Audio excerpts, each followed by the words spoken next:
second lecture on algebraic groups. So I know that the feedback from yesterday was that people were finding Uri's lectures on p-adic stuff easier than the algebraic group stuff because it's sort of less assumed background on algebraic geometry, etc. So I will send a reference that's good for those who want to start on algebraic geometry if they haven't taken a course before and want to get used to things like the SQ topology, etc. Ting has given some references. I will give some even easier references for, there's a book called Algebraic Geometry for Undergraduates, I think by Miles Reed, which is really good to just start with. I'll send the link and yeah, I'll pass it to Ting.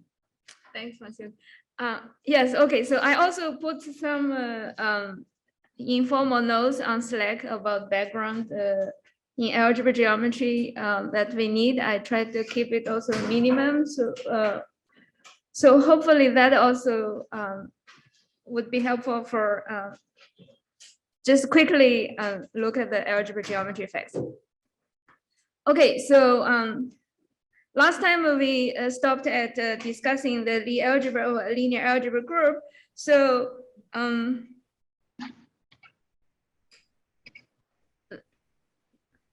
so there were some typo in this slide that I had last time, but hopefully I forgot to leave this as an exercise, but hopefully you guys thought about why we can identify this left invariant derivations with the tangent space of E using this two maps here. So today I just want to quickly mention this important, not perhaps until later in this course, but if we are given any G in G, so we can define automorphism of the group itself. So by conjugation, this is called int G usually. And now this map induces a action, a map between the tangent spaces. So now that we have identified the tangent space at E to be the Lie algebra, then this this gives you a map from G to G. So now this defines the action of the group on its Lie algebra. So this is called a joint representation of G on its Lie algebra. So usually we write the Lie algebra using this kind of letter. Okay, so now let me just give a few examples, and this also will be your exercise for this afternoon. So for the group GA, I don't know if you think about, so in this case, what do we think the left invariant derivation should be? So the functions are just the polynomials in one variable, right? So do you want to guess what it might be? So these consist of elements that are multiples of, if I say that my KG is coordinate ring is KT, then what would be a derivation? Derivative ddt, right? So but then we need to show that all the left invariant ones are multiples like this. So also for GM, we know that the KG is polynomial ring in T and T inverse. So then in this case, the Lie algebra consists of multiples of T dt. And then if you take the group GLN, so its Lie algebra will be GLN with the Euro identified with the matrices, and you can define the bracket using a matrix multiplication. Okay, so these are exercises. Okay, so later on we might use briefly Lie algebras and but not emphasize too much about it. So today I wanted to discuss something that's quite important. This is the quotients. So the idea is that if you are given a linear algebra group,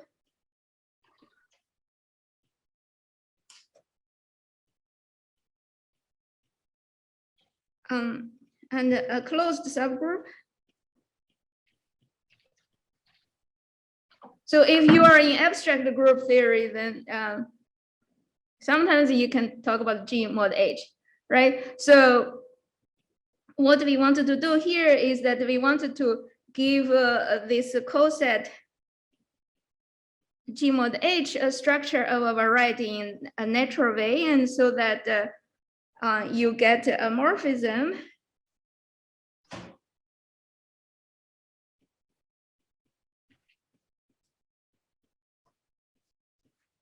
So this is a quotient variety, so that also you have a morphism that satisfies some universal property. So I write that down as a theorem, but I will not give the full proof of the of this. The whole construction is not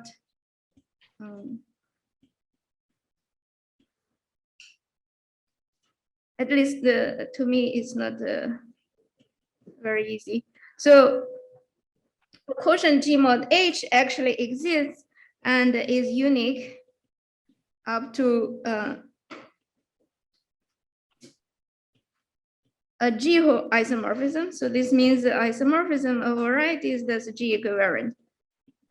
So turns out that this quotient is gonna be a quasi-projective variety.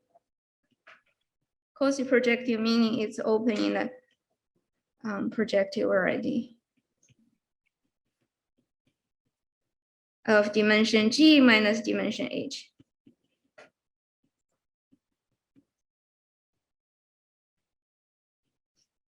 So if moreover H is normal,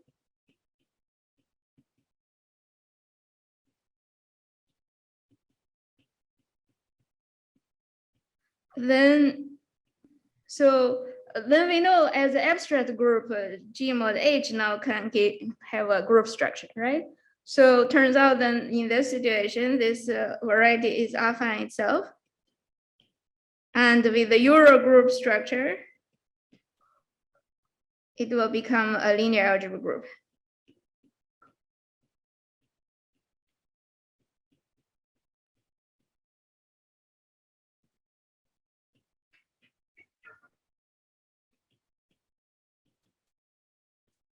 Okay, so then we can, after we have this theorem, we can kind of freely talk about quotients.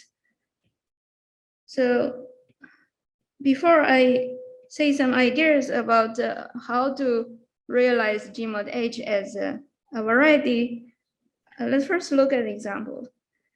If you have a algebra group, so you can consider its center, right? If ZG is a center, then it's a closed subgroup.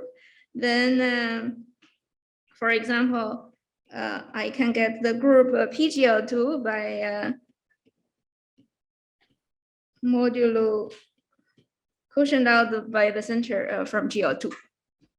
So later we will see some more examples such as flag varieties and Grassmanni. So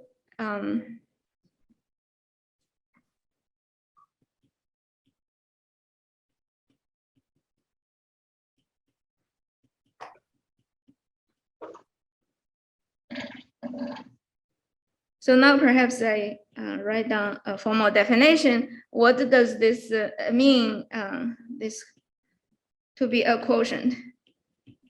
So a quotient of G by H is a variety. So I think we don't need to worry too much about the formal definition of variety. So for us, mainly we will see affine varieties, projective varieties, and their open or closed subsets. And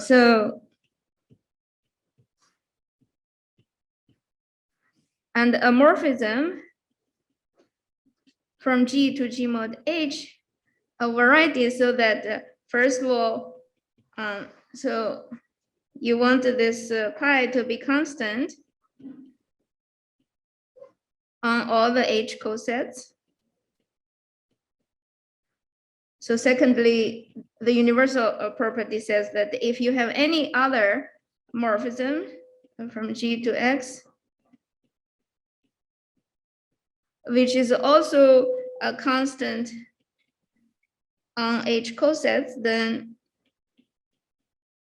you want the map factor through G mod H. So there exists a unique morphism from G mod H to X, so that the diagram commutes.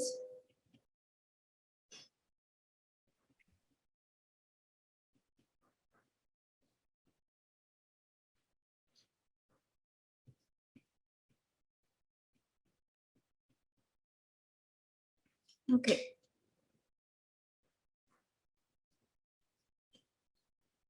So to actually construct this quotient, it requires some work, but we will just look at what is the idea of this construction.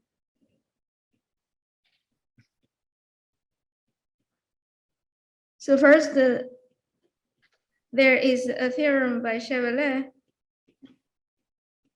which says that so this using the same idea as yesterday's proof. So there exists a rational representation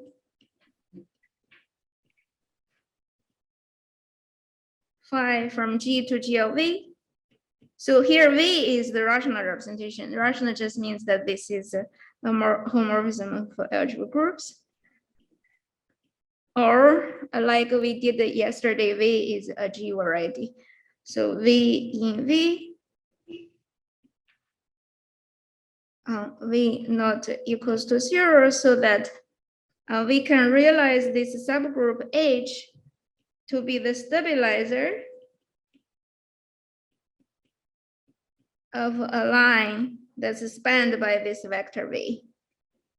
And also, the Lie algebra will be the elements in the Lie algebra of G, so that d phi x also will take the line to itself. So here L is the line KV.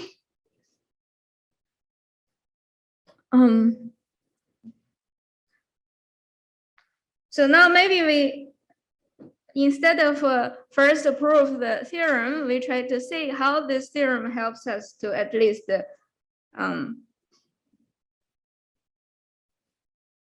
realize or give us some idea how to think about G mod H as a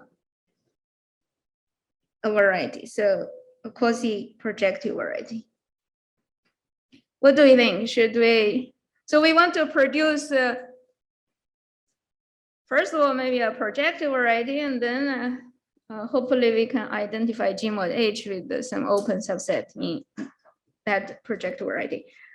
So now we are actually given a projective variety. Do you see from this theorem? So the group G naturally acts on which projective variety?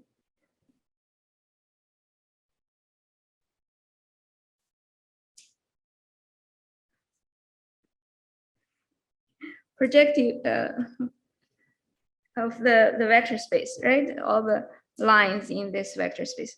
So Gx on the projective space. Now, if this line L now give us a point in this projective variety, right? So now also the theorem tells us the stabilizer of this point is what? H. H, very good. Okay, so now what would be a candidate that the G mod H could be isomorphic to that's a quasi-projective variety?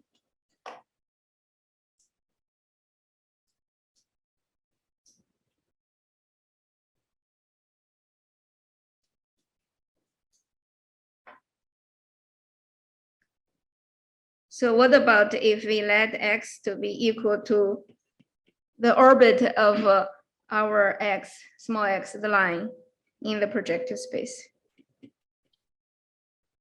So last time we said that the G action on a variety, so any orbit is open in its closure, right? So now have we produced a quasi-projective variety?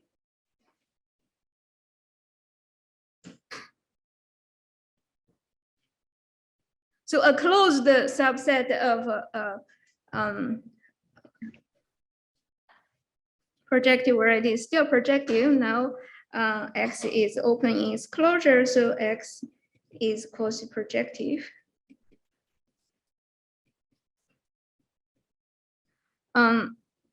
So then, but to show that this indeed is a quotient, this requires more work. So I will not do it here. And also,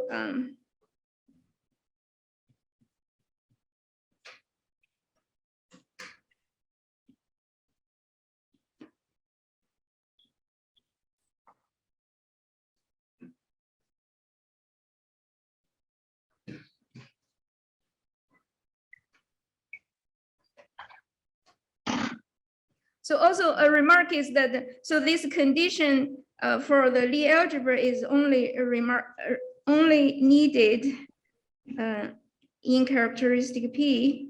In characteristic 0, we don't need this condition.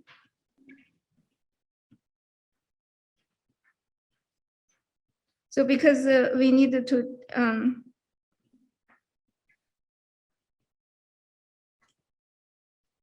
worry about separability, but again, I will not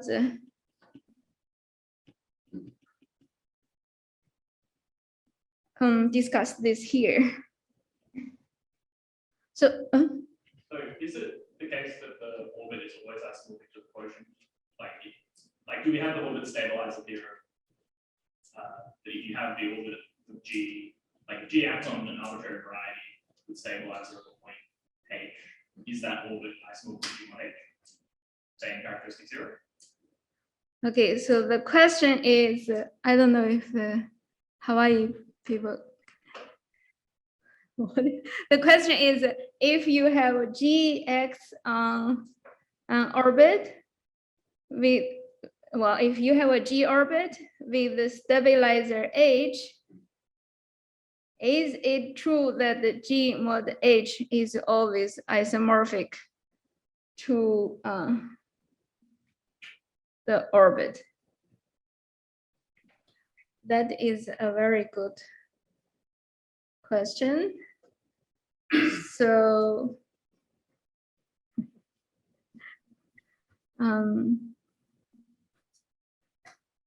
so in characteristic 0, Go back up a little bit. So what's the result that requires separability? Or this theorem needs separability? not this theorem. To show that what I just, this orbit X is indeed the quotient, you need to show that you want to somehow the tangent space has some surjection when you take the differential. So that requires a separability condition. But I wasn't gonna, because I haven't actually thought about the characteristic P so much myself. I just want to point it out so that you guys can think about it. I think the answer to the question is almost always yes. Maybe in small characteristics, something to check. Right, but here is asking character 0. So, okay, so let's maybe have this, give this a thought afterwards. So, obviously, I'm not also, I'm not expert on algebra geometry either. So,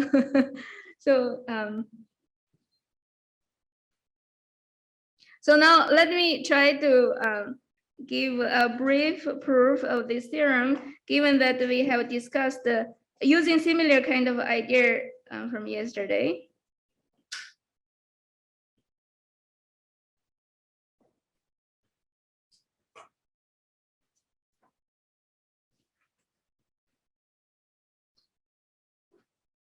Yeah, most likely the answer is yes to the question. Okay, so now, so the idea is that we wanted to produce this line again using same kind of idea from yesterday. So if I now take an ideal, that's all the functions in kg vanishing on H. So then we can find from same argument as yesterday. So you can find a finite dimensional subspace such that it's stable under all the right translation. And also we wanted to contain a set of generators of this ideal.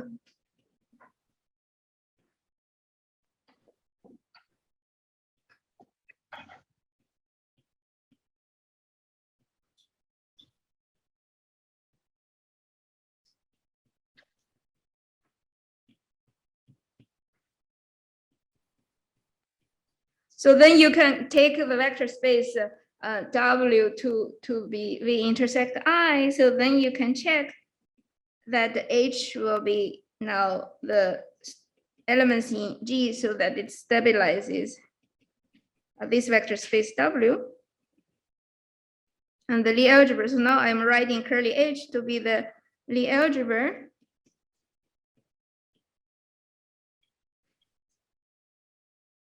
So now we have produced a subspace of Kg so that H will be the stabilizer. Just to get a line, then we can just take the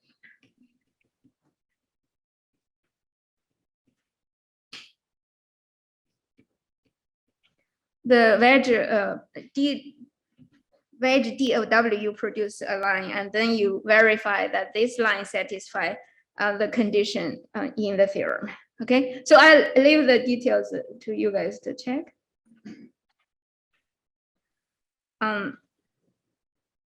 But so as Springer says, it's Chevrolet's idea to use this kind of this line to realize G mod H as a quasi-projective variety. Okay, so now what about the case when H is actually a normal subgroup? So in this case, so we again will take a look, at least roughly, why something like this should be true. If it's a closed normal subgroup,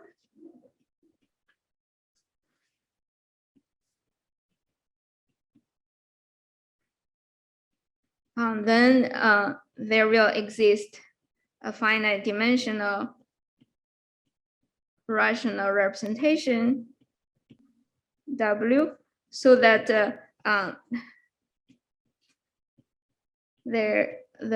this map defining the representation has kernel G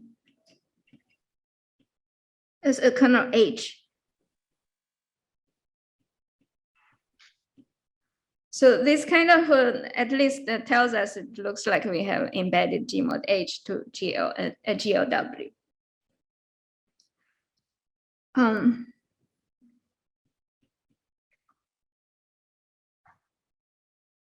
So maybe I'll also again look at the proof for this proposition.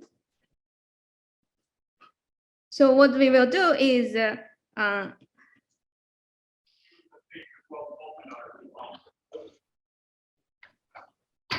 take our representation as in the theorem of Chevreul's.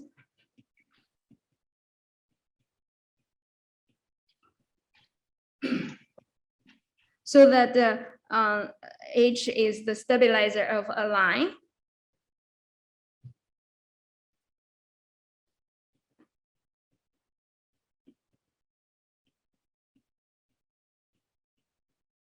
This is a one-dimensional subspace. So now the idea is that you can consider all the kind of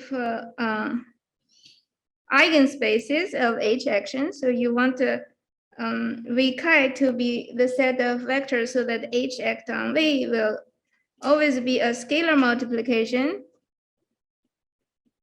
So here this chi will be a character of H, or just a homomorphism from H to GM.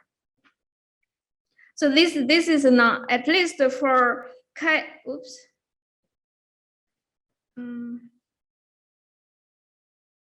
At least for chi equals to trivial, we know that this is not empty, right? Non-zero, because of the existence of L. So we can take a subspace, sum over all these spaces V chi. So again, this is easy to check if, because H is a normal subspace, this subspace is a G stable subspace. So we might as well assume V equals to direct sum of V chi. So then so now how do we produce this rational representation W that we want?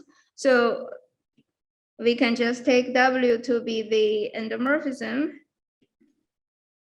of V chi and take its direct sum and define a map from G to GLW using the following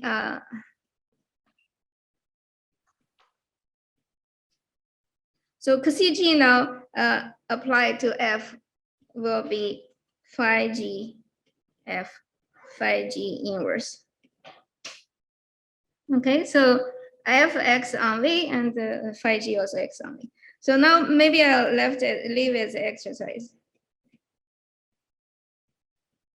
So then you can check that the kernel of C is equal to H. Okay.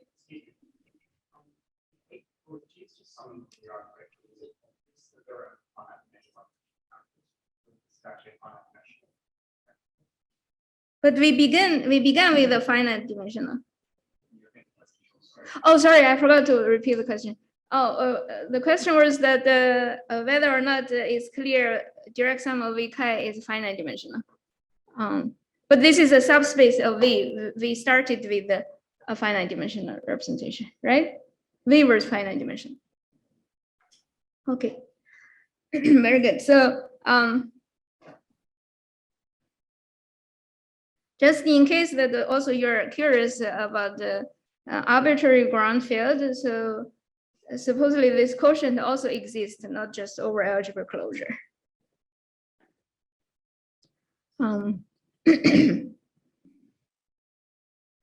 Okay, so this concludes the discussion about quotients, which is quite brief. Now we move on to some tool that we will need to describe, to try to analyze the structure of linear algebra groups. So let's first recall some linear algebra.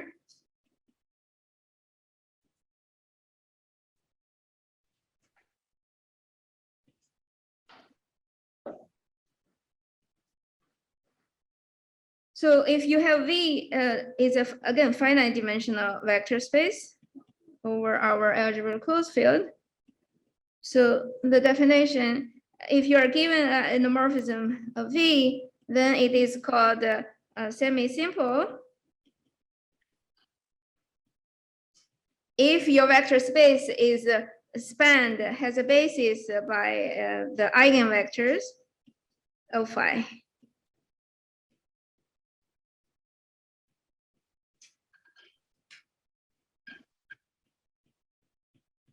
So this is equivalent to say that your matrix is diagonalizable, right? Or your endomorphism.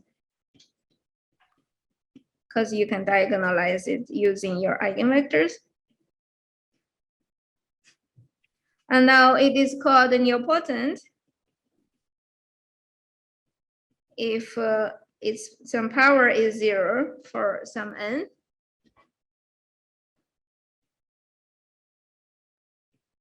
And then it's called unipotent if phi minus 1 is nilpotent. So 1 is, you can think of it as the identity matrix. So now let's also recall some facts from linear algebra. If you have a commuting set of endomorphisms or matrices,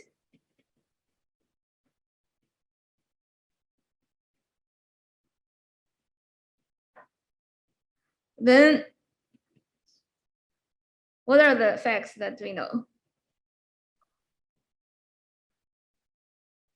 So they can be simultaneously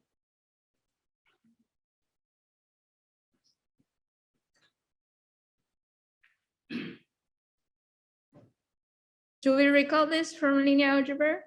If you have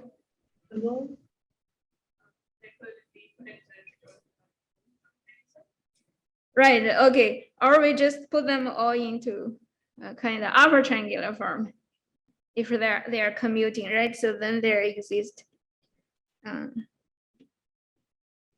So Tn is the notation that we used yesterday. So these are the upper triangular matrices.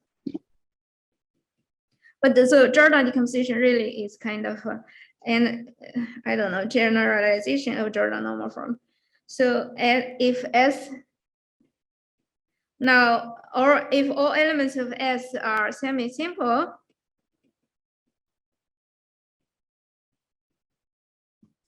then we can even put them into what kind of form now?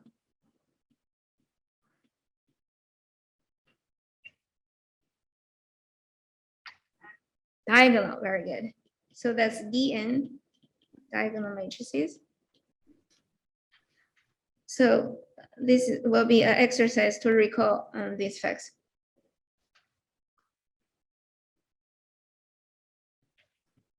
And still a little more linear algebra or algebra. So if you are given X in endomorphism of A, so then the following will be true. So you can write any X into a sum of XS plus XN so that SXN is equal to XS. Those two matrices commute and these two, so that this is semi-simple. And XN is nilpotent. And such a decomposition is unique. So this is called a Jordan decomposition.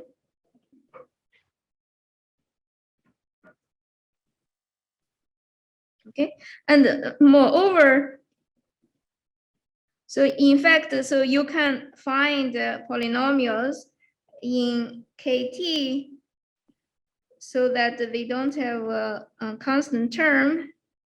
And you can write your semi-simple part of X into a polynomial of X and Xn into also a polynomial of X.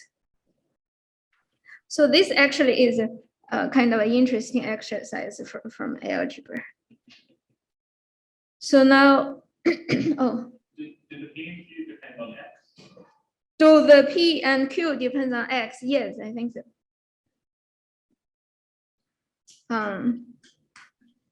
Okay, so Moreover, if you have a stable subspace, X stable subspace, then the Jordan decomposition of X restricted to W is exactly XS restrict W plus XN restrict W. And similarly for the quotient space.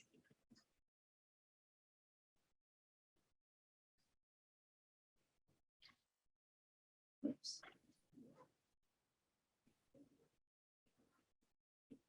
And then if moreover, okay, maybe I write this.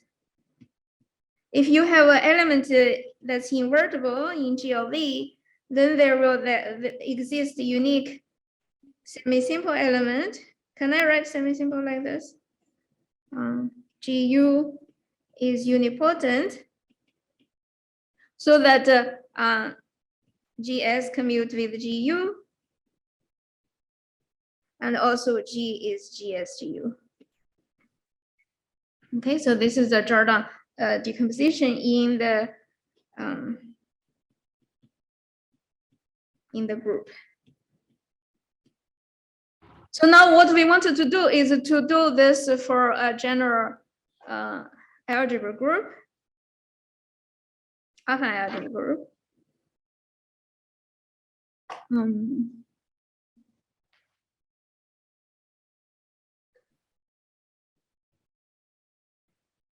So maybe let me first give some other definition. So if now you have a vector space that is not necessarily finite dimension, so then we can still talk about the endomorphisms, but we will see that the endomorphism is locally finite.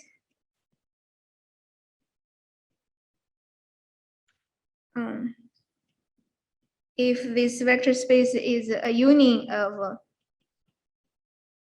finite dimensional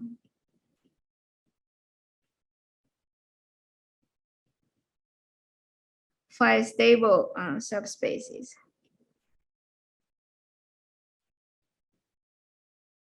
Or just every vector span phi stable finite dimensional subspace. Generate. So now we will define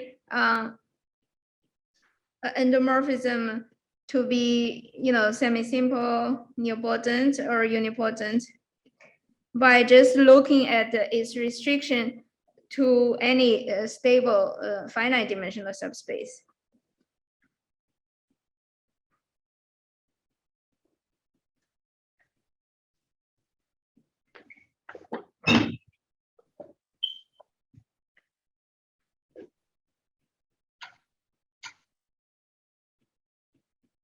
Okay, so now how should we now start to find out a Jordan decomposition from a linear algebra group? Did we see some locally finite endomorphism yesterday? Okay, which ones? Let G now be a linear algebra group. Maybe I'd stop writing G be a linear algebra group. G will always be.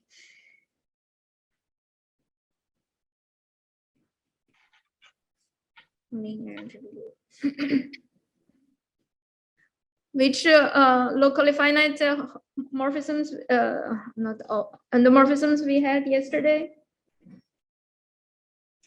that we have constantly used? Translation, very good. So this rho G star from Kg to Kg is locally finite.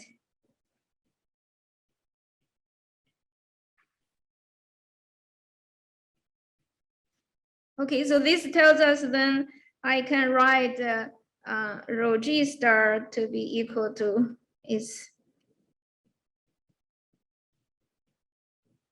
semi-simple part times unipotent part. So this is okay because of our compatibility of a Jordan decomposition when restricting to subspaces. So So now we can use this to define our Jordan decomposition in the group G.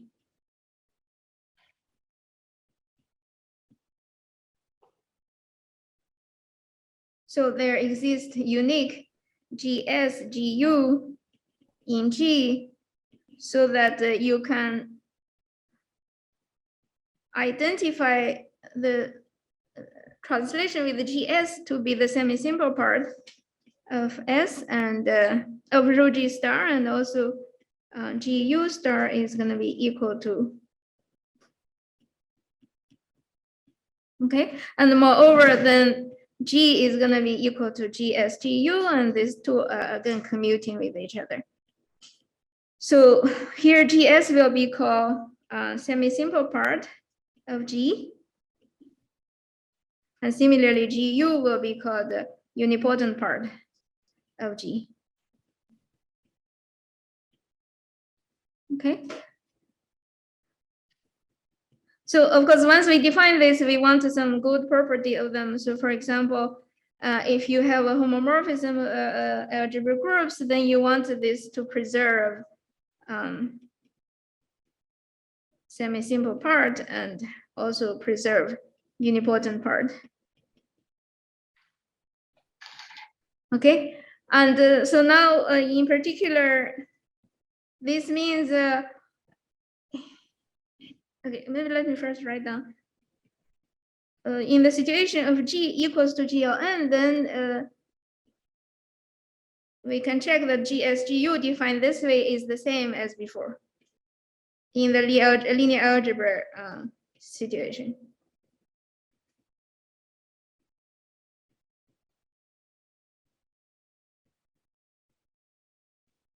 Okay, so this in particular says if you choose an embedding of G in GLN, then the semi-simple and unipotent part are just as if it's a matrix in there.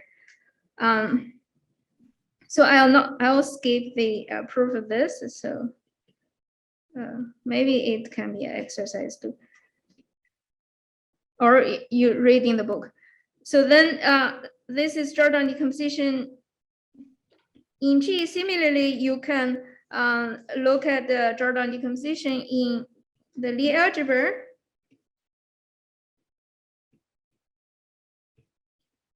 By thinking of G as derivations of KG, so they're again locally finite. So any X in the Lie algebra will have a unique Jordan decomposition, XS plus XN. Now this is semi-simple and this is nilpotent. So now we will use the actual bracket that N at G has, right? So the Lie bracket of XS at XN is 0. So this is this Jordan decomposition again compatible with the homomorphisms. So in this situation, we don't need to use the fact that K is algebra closed. If you are not in the algebra closed field, then it might happen that the semi-simple and unipotent part might not land in the rational points itself. Okay, so now after all of this, so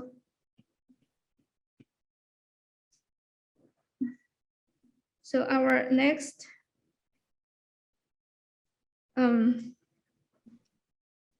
topic is unipotent groups. So let's first give a definition. So now an element G in G is called semi-simple if it's equal to its semi-simple part. So, or it's unipotent if it's equal to its unipotent part.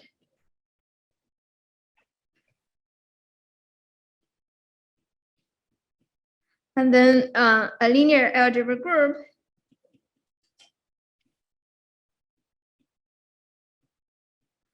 is called unipotent if all its elements are unipotent.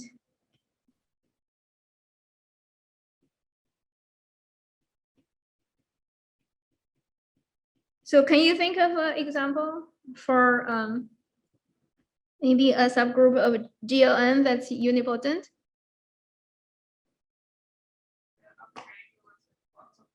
Very good. So, for example, the UN, that's maybe why we call it UN. So contained in GLN. So the upper triangular matrices with the diagonals all one, these are all unipotent elements. So this is a unipotent group. 5 more minutes. Yeah, thanks. So hopefully we have just time to prove that this proposition of Cauchy's. So which says that somehow, so if you are given a subgroup of GLN consisting of unipotent matrices,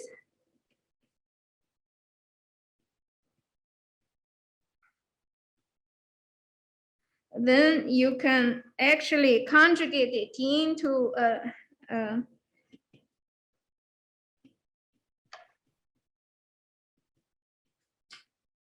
into where? What do we think?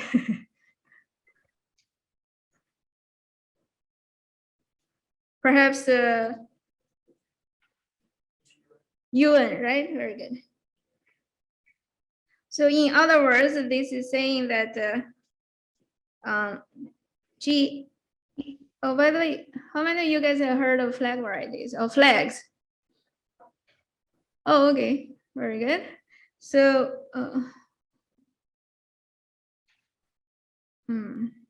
what about the students in Hawaii? Okay, I see many. Thanks. So a flag is so G fix is a flag. It's a chain of subspaces of V, so that the dimension of VI is equal to I. Right? It's a flag because of things like this. So 0-dimensional containing 1-dimensional and 2-dimensional. So okay, so corollary.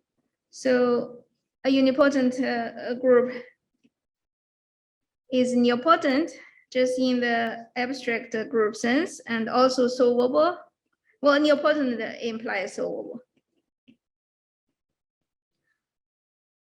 So now we will give a proof of this proposition using a little bit of representation theory. So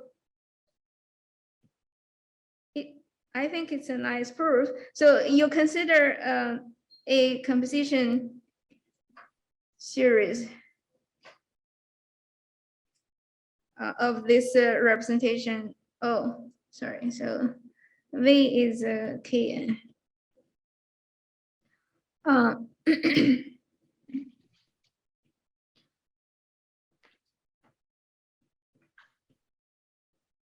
Oops.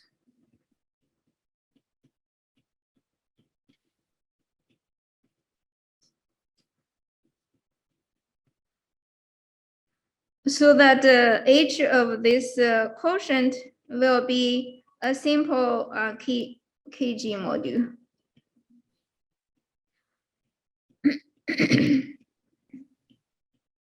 So now if we wanted to say that the G fixes a flag meaning G VI is equal to VI. So all we need to do then, we need to show that this dimension of Wi minus I minus 1 is 1. So in other words, every simple KG module will have 1-dimensional. So how do we do this? So let's assume that we are given irreducible KG module. So there is some theorem called Burnside's theorem or density theorem, which tells us that because W is irreducible, so the map induced by this action from Kg to endomorphism K, endomorphism of W is surjective. Okay. So then now, suppose if you know that dimension of W, so we will just use this theorem here. So dimension is M, then we know that any G in G will have trace equal to the dimension of W. So then this tells us the trace of 1 minus rho G times rho H is equal to 0 for any H in G. But now because this is dense, this tells us that the trace 1 minus rho G times phi is gonna be equal to 0 for any phi in the whole endomorphism group. But now you see that this can only be true if rho G is 1. So for any G in G, so this tells us our irreducible representation has to be one-dimensional. Okay, so I'll stop here. Thanks.